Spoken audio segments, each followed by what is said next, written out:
Welcome to another episode of Mike's Money Picks. Today on the podcast, we are previewing the BMW Championship, the penultimate event of golf's 2022-2023 wraparound season. And we've got the 50 top golfers in the FedEx Cup standings making their way over to Olympia Fields this week. And we've got an opportunity to win ourselves some money by playing DFS, by making bets, and by playing one and done. So we're going to cover it all here on this podcast. We are going to preview the course itself, and then we're going to talk about the golfers who make the best options in DFS, betting, and one and done for this week. No one does a more comprehensive preview than we do here on Mike's Money Picks.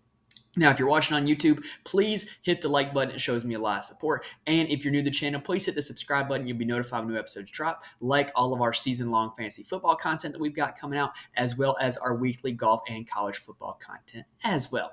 So, enough with the introduction. Let's go ahead and start previewing the BMW Championship by taking a look at the course itself, Olympia Fields Country Club. All right, so the 2023 BMW Championship is going to be hosted at the Olympia Fields Country Club North Course, which is about an hour south of Chicago in Illinois. It has previously hosted this event in 2020. However, this is a stark contrast to a lot of BMW Championships. As we've seen it throughout the years, the BMW Championship has been an event where it's generally played in either the Northeast or the Midwestern United States. And they've kind of, for the most part, been birdie fest. Courses that have been pretty easy, featured wide fairways, big greens, where guys have just been able to go out and score, especially in the last 2 years where the winning scores have gotten to under minus 20 in each of them. Olympia Fields is not that. In fact, Olympia Fields is the direct opposite of that. Olympia Fields is a par 70 that it measures out at almost 7,400 yards. The first two holes on the course are the only holes that played under par the last time the event was here. Other than that, the other 16 holes all played over par. That is how difficult this course is. Even the holes that are quote-unquote easy here at Olympia Fields are like 400-plus yard par fours that feature narrow fairways and firm and fast greens. So what makes this course so difficult? Well, first off, the distance. 7,400 yards is quite lengthy for a par 70. Most of the par fours here at this course are over 450 yards, so you're going to see a lot of long approach shots into greens. And there are three very long par threes, one that measures out at over 250 yards, not unlike what we saw this year at Los Angeles Country Club. Now, as you can see with the flyover here on YouTube, this is a classical parkland design with tree-lined fairways. So this isn't just a pure bomb and gouge course, because if you miss the fairway big, you're going to be dealing with tree trouble. In fact, you don't want to miss the fairway at all. The rough here is grown out very thick and is super difficult to get the ball out of this rough. And if you miss the fairway, you're likely going to be pitching out or punching out, and you're probably not going to be able to hit the green in regulation if you miss the fairway into this thick rough. Now, these fairways are also super narrow, so it makes it really hard to hit these fairways to keep it out of the rough. And the greens themselves are very firm and fast, and they are pure bent grass. So you're kind of getting back to what we've seen with a lot of the Midwest swing, where we've seen a lot of bent grass greens. There's also a decent amount of elevation changes here at Olympia Fields, and there's multiple tee shots that require shot shaping in either direction in order to have an optimal tee shot and in the optimal landing zone.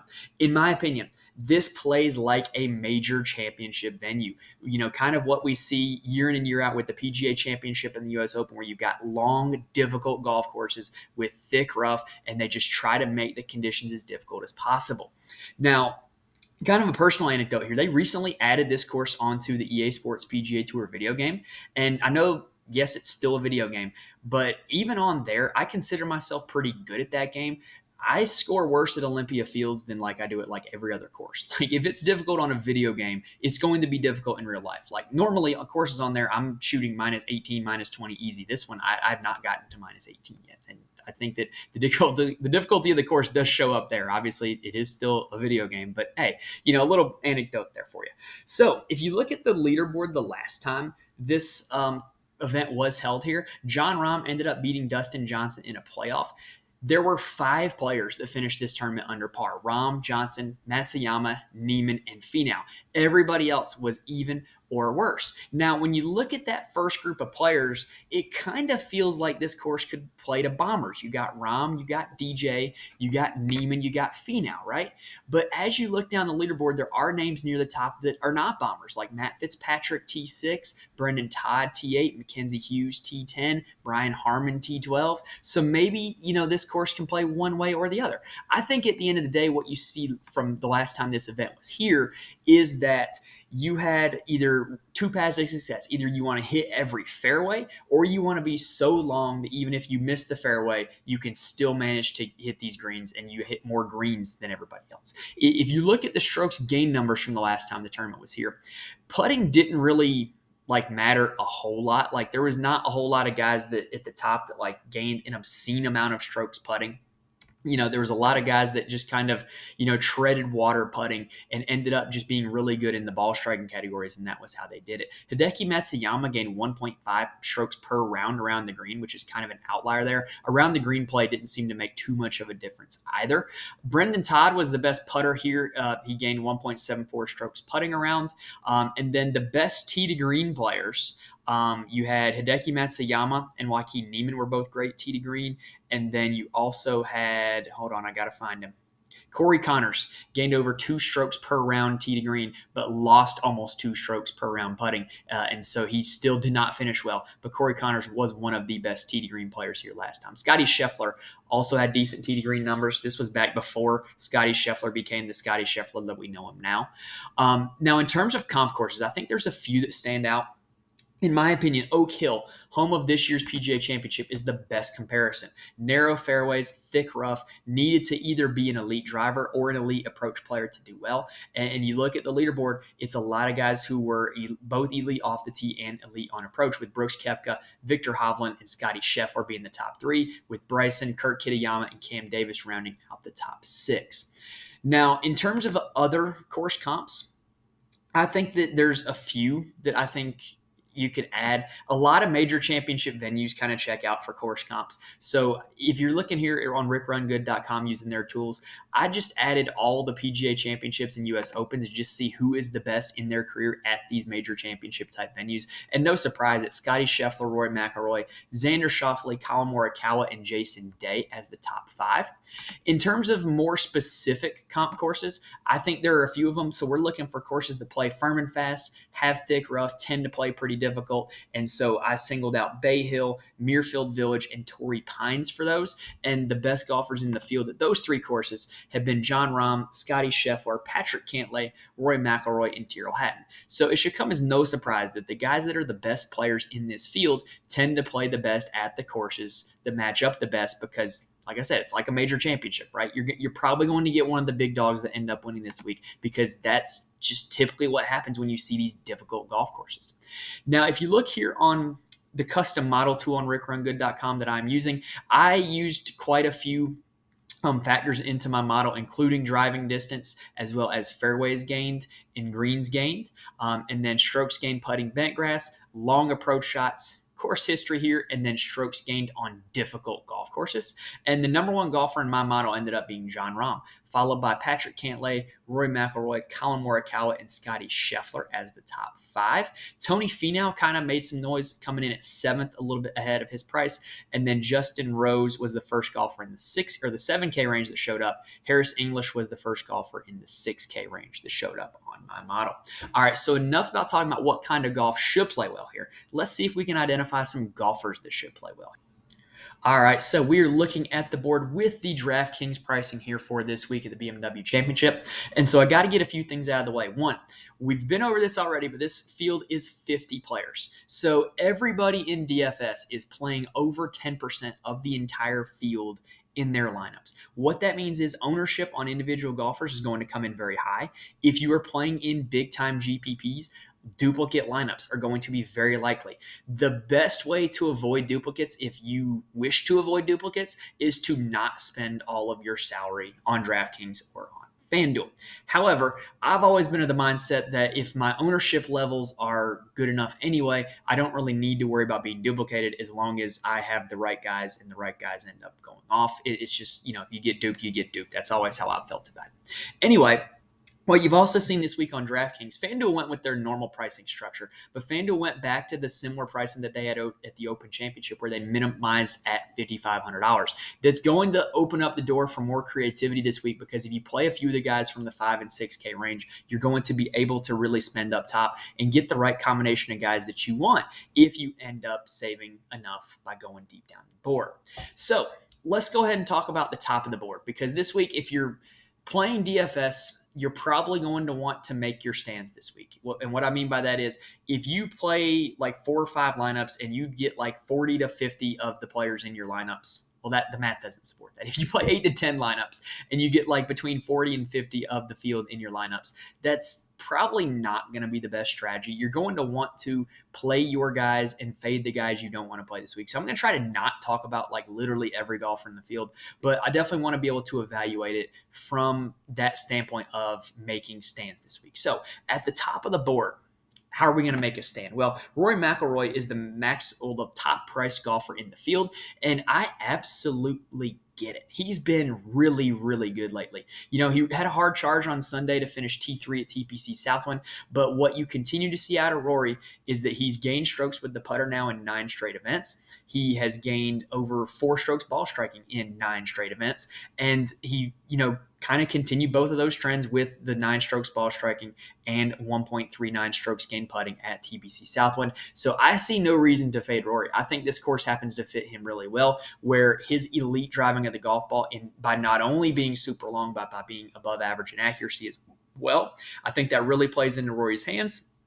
And I think he's just in a really good spot. I think out of all the top guys, he's got the best form coming in. So I can't really make an argument against playing Rory this week.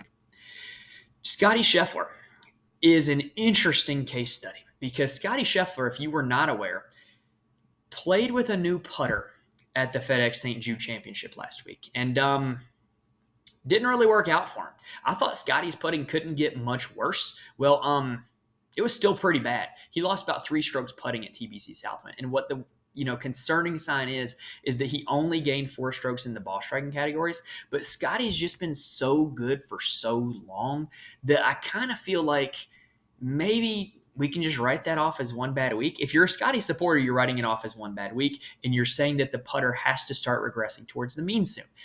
If you are not a Scotty supporter, then this week makes all the most sense to fade him. The ball striking numbers are trending downward. The putting numbers are not improving. So, I mean, that kind of, if you're going to fade one of the top guys, I think there's the most logical argument to fade Scotty this week, which means that he's also probably going to come in as the lowest owned. So if you're an ownership guy, I think you can make the case to play Scotty this week. So it kind of goes on where you want to prioritize your lineups. If you want to try to avoid chalk, then playing Scotty might be the move. If you want to kind of play the logical plays, then maybe it's a good week to fade him.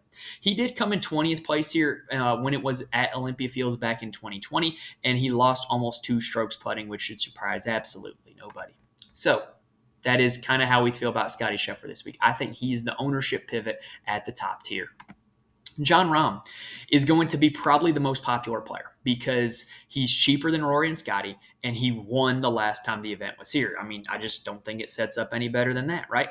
Now, his recent form coming in leaves a little bit to be desired. He lost strokes in the ball striking categories at TPC Southwind, but watching as much of that tournament as I did, he had a few water balls off the tee. So I kind of feel like that's where all of it went. And for somebody who's as good of a driver of the golf ball as Jon Rahm is, I'm kind of willing to write that off as just getting a little bit unlucky and a one-off, as opposed to a trend that, involves some deeper concern. So I think Rahm's going to end up being super popular. So I kind of feel the opposite about Rahm that I did about Scotty. Rahm is a guy that you play if you embrace course history, if you're kind of, leaning into that aspect of it, but don't care about ownership. To me, Rory checks the recent form box, Scotty checks the ownership pivot box, and Jon Rahm checks the course history box. If you prioritize one of those 3 things, that's probably who you should end up playing up top. Or if you want to get super bold, play 2 of these guys, because it is possible with the guys in the 5 and 6K range. Now, if we're looking at the rest of the guys that are in the 10K range that are not named Scotty, John, or Rory, I think Viktor Hovland would be my guy. So Viktor Hovland, a guy who never loses strokes off the tee, lost 2.5 strokes at TPC Southwind. If you're thinking to yourself, well, dang, how bad did he play? Well, he didn't play that bad. He gained 4.5 strokes on approach, which he does regularly, and he ended up coming in 13th place. So I tend to think that That's a pretty good sign for Victor Hovland. Now, when the event was here earlier, he was T40, which is not great, but he did gain 1.5 strokes putting. And I think right now at this point in his career, Victor Hovland's a lot better ball striker than he was back in 2020. So I'll take it as a positive sign that he was able to gain at least somewhere back when he was here back in 2020. And if you're going to fade the big three, I think Victor would be the guy that I would be starting my lineups with. Now, if you're taking a look at the rest of the board, Patrick Cantlay is Mr. BMW Championship. He's an elite driver of the golf ball. He had the runner-up at TPC Southwind. He's won the last 2 BMW Championships and came in 12th here in 2020. I would tend to think he's going to be pretty popular as well. I think Rom Cantlay is, as a starting point for a build, is going to be fairly popular. So I'm not all off board on Cantlay, but I'm not all on board either. Same goes for Xander Schauffele. And Jordan Spieth, I got to say, I'm kind of like, I like the guy, so this feels weird saying, but I'm kind of good fading Jordan Spieth this week. I think the 6th place finish that he had at the FedEx St. Jude was a little bit of, kind of the Jordan Spieth magic where he just had these unreal up and downs, unreal escape shots. And I would prefer to see something more sustainable than that when we're going to a super difficult golf course. Now, heading down to the 9K range, Tommy Fleetwood is a guy that I'm going to be playing a lot. So Fleetwood just seems to be knocking on the door, all year long for his first PGA Tour win, and he just hasn't gotten it yet. And so what have we seen all year happen on the PGA Tour? The guys that just keep knocking on that door, they eventually break that door down. And I mean, Fleetwood's running out of time to do it, but he would be the next logical candidate to do that. And so I definitely really like where his recent form's at. He's got 3 straight top 10s in very tough fields, and he's done it being elite in the ball striking and elite with the putter. And at the BMW Championship, he did not play in this event in 2020, so we don't really have that history to go off of, but we do have his major championship history, and Tommy Fleetwood has been one of the best players in major championship golf in the last half decade. So a guy who generally plays well in majors at a major type venue, coming in with good recent form, Tommy Fleetwood checks a lot of boxes for me this week. Next up is going to be Max Homa, who is a guy in the 9K range that I really like this week. I was not super high on him last week, but I kind of like where Homa's game's at coming in now.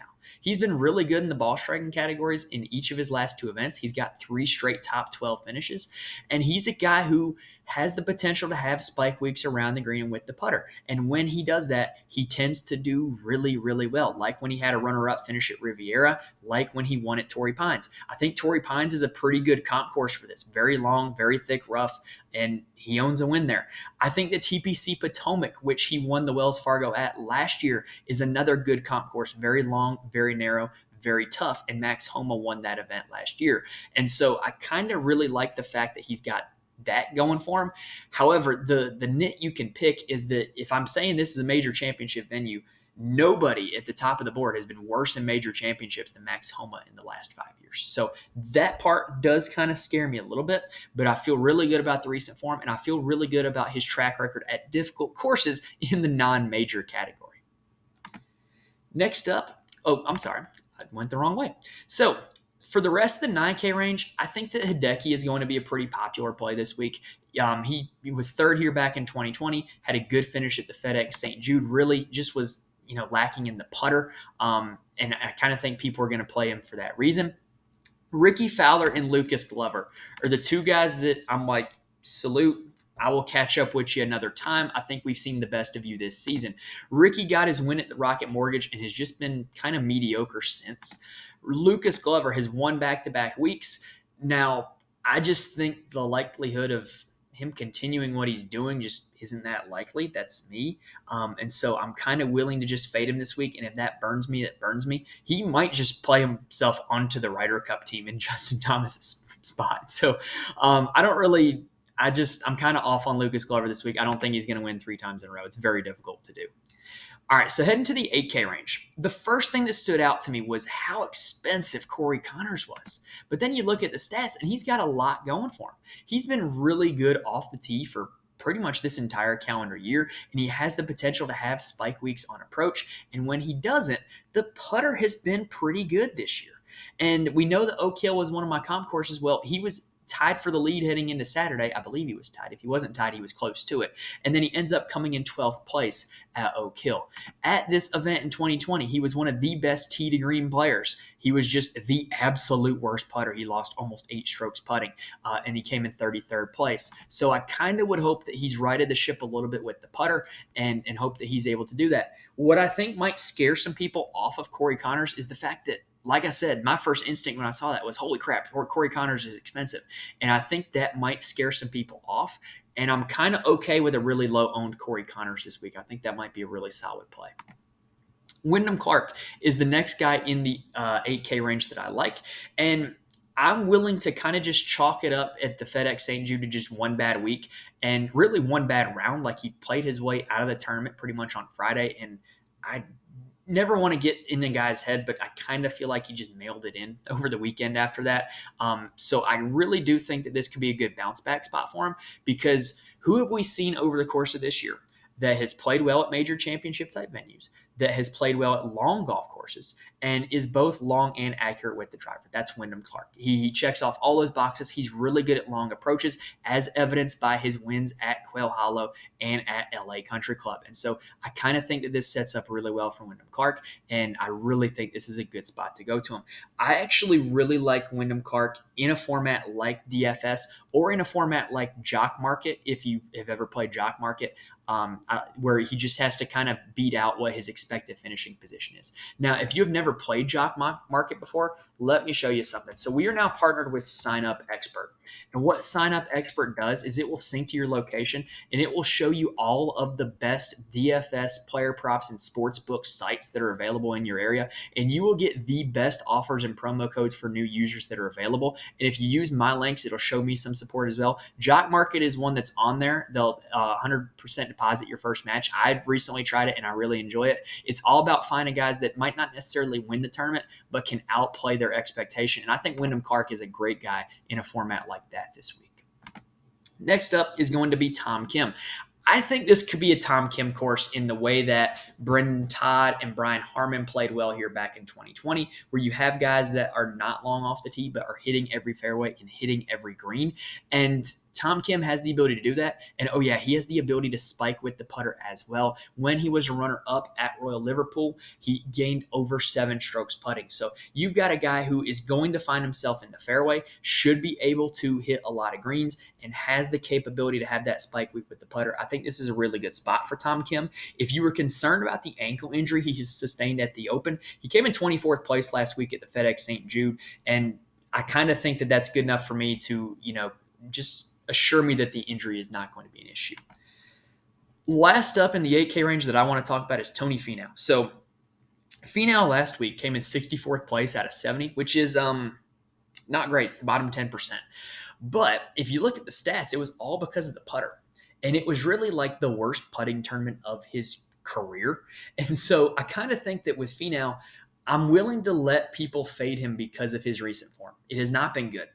But what I like is I think his skill set plays well at this course. He's a good driver of the golf ball. He's really good at long approaches, which you're going to have a lot of this week. And oh yeah, by the way, did I mention that he came in 5th place here the last time the tournament was here, and he gained 4 strokes putting. So I really do think that everything sets up well for Tony Finau this week, and I really hope that a lot of people are going to get off of him because they see how bad the recent form's been instead of thinking about what his long-term skill set is and how it fits this course. I really hope we do get a low-owned Tony Finau this week. He's probably going to be one of my favorite plays. Now, that does it for the 8K range. Before we move on, though, I do want to talk about this low 8K range, though, of Russell Henley, Brian Harmon, and Matt Fitzpatrick. They're kind of the guys that could fit the mold for the short hitter who hits the fairways, hits the greens, and plays well here. They all came in the top 25 the last time the tournament was here. They're all playing really good golf recently, well, except for Matt Fitzpatrick. But Russell Henley and Brian Harmon are playing some really good golf. And Matt Fitzpatrick, we've seen him win at a major. He was 6th place here in 2020. I kind of see the merits in playing all 3 of those guys. Now, heading into the 7K range, Justin Rose popped up on a lot of our comp courses and has got pretty good BMW Championship history.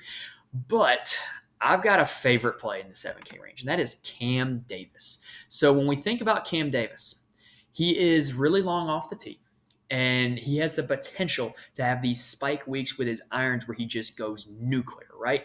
And where we've seen him do it is at courses like Oak Hill, where he came in 4th place. A course like TPC Twin Cities, another course that has a lot of long approaches, where he came in 10th place. Sedgefield, shorter course, but gained strokes in every category, 7th place.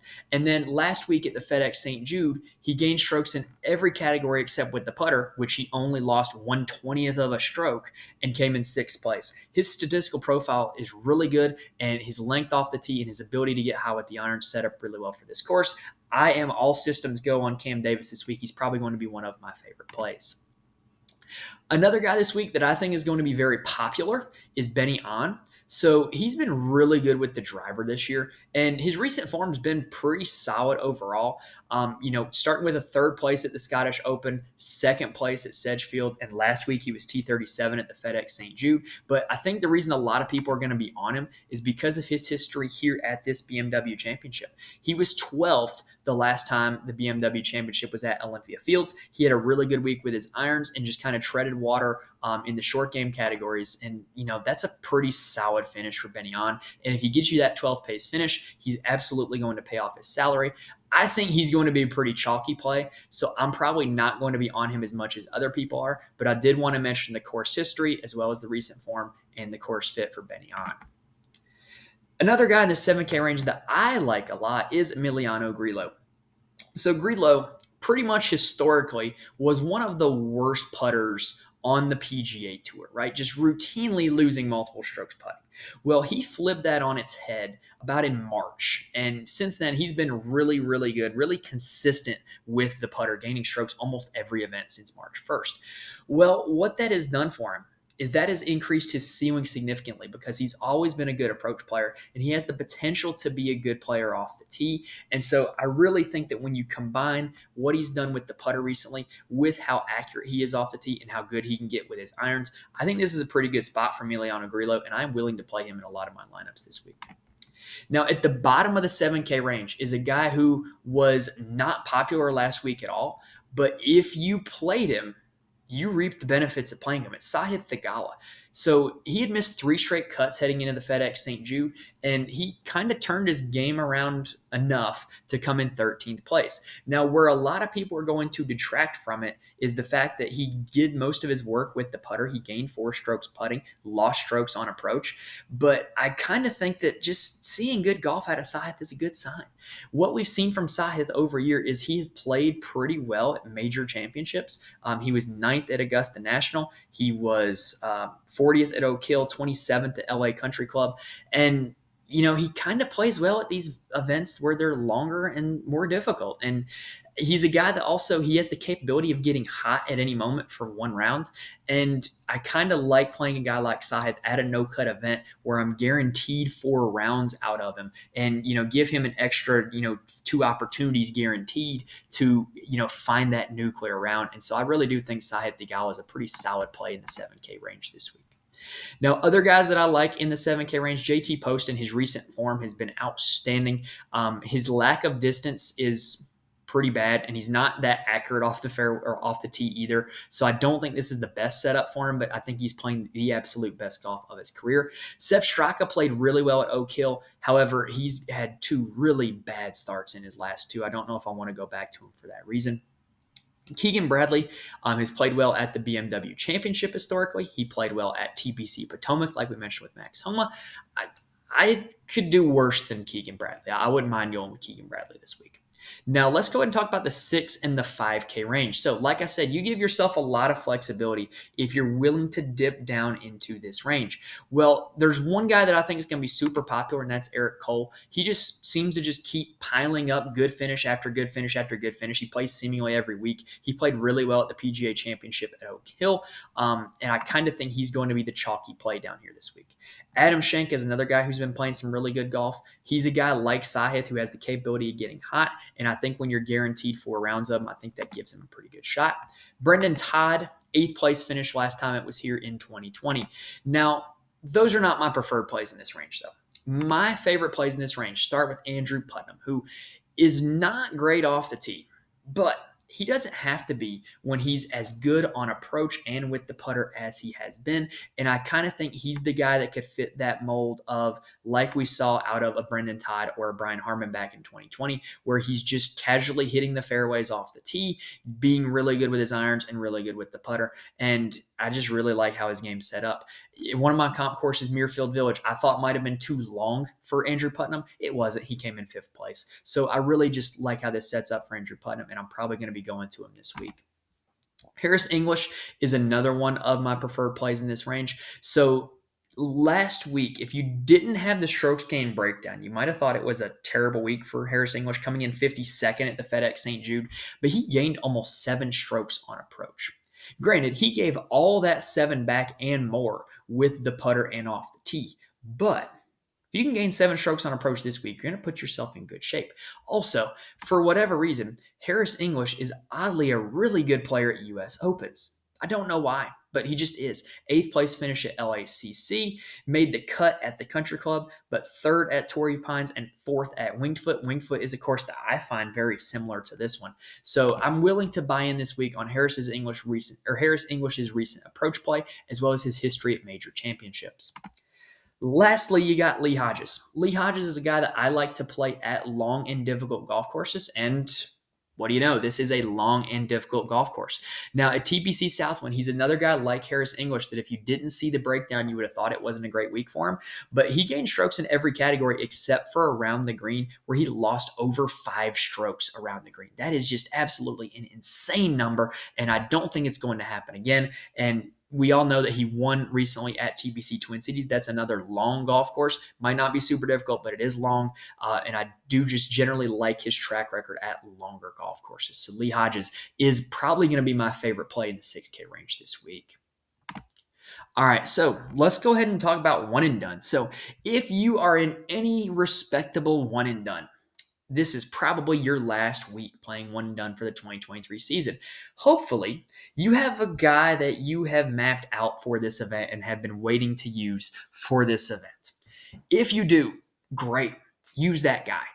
In one of my one and dones, believe it or not, I didn't intend on doing this, but I have Scotty Scheffler remaining. So I think just as the year went on, I just kept looking at individual situations and being like, I'm going to save Scotty. I'm going to save Scotty. I'm going to save Scotty. Whereas if I could have just used him at one of those events, I'd probably be winning. But I am in the money and I have Scotty Scheffler, and nobody in front of me has Scotty Scheffler. So that makes me feel real good about that one and done. In the other one and done I'm in, I intentionally saved Jon Rahm for this very tournament. I think it sets up very well for him. And there were very few other spots on the schedule where I wanted to use him and couldn't find anybody else to use. So if you've saved a guy like that, it's a very easy week this week. If you have not saved a guy, you need to play your position. If you are in the money or winning, play the chalkiest guy possible. Or if you can find out who your opponents have left and don't have left, play somebody that can potentially block them out. Like if there's a guy behind you and you know that his best player left is Tommy Fleetwood, then see if you can roll out Tommy Fleetwood, to try to block him out where he can't gain money on you. If you're behind, do the opposite. Try to find somebody further down the board that you can play that might be able to help you gain ground on somebody else. If you're looking to get not chalky this week, I think Tony Finau is a not chalky play. Matt Fitzpatrick, Justin Rose, and Cameron Davis, I would file into that category as well. But yeah, this week, you need to manage this week smart because it could very well cost you money if you are in or out of the money right now and you make the wrong play. So to summarize all that, if you got a guy left, you know what I mean when I say a guy, like if you got a dude left, play that dude. If you don't have a dude left that you've been saying, play your position. Play chalky if you are near the top, play different if you are near the bottom. Now, in terms of picking a winner this week, I'm going to be real honest. I think it's going to be one of the big dogs that win this week. That's what tends to happen at these FedEx Cup playoff events. It's what tends to happen at long and difficult golf courses. And I'm going to make my official pick to win be Victor Hovland for this week. I really believe in Vic's game at a course like this. He won at Muirfield Village, which is a course like this, and he played really well at Oak Hill, which I think sets up as a comp course. So that is my pick for the week. All right, so that does it for this episode here on Mike's Money Picks. Hopefully we were able to give you guys all the information that you needed to either pick a winning lineup in DFS, to find the outright winner this week, or to win your one and done here this week. Now, we will be back for the Tour Championship next week, we will be back for the fall swing as well. I'm trying to decide if we want to start a one and done for the fall swing. I'm debating on it or not. If you would like to be in a one and done, let me know in the YouTube comment section or reach out to me on Twitter at Mike's Money Picks. Generally, this year we start our one and done in January at the Sony Open. That's probably what we're going to do unless a lot of you guys reach out to me and wish to do a one and done that starts in the fall. But we will be back for the fall swing here. But if you subscribe to the channel, you'll be notified when all of our golf episodes drop, as well as our weekly college football and season-long NFL fantasy football content. All right, so that does it for this episode, y'all. If you made it this far, thank you guys for watching and listening. Best of luck to you this week, whatever you're playing with the BMW Championship, and I will see you next time.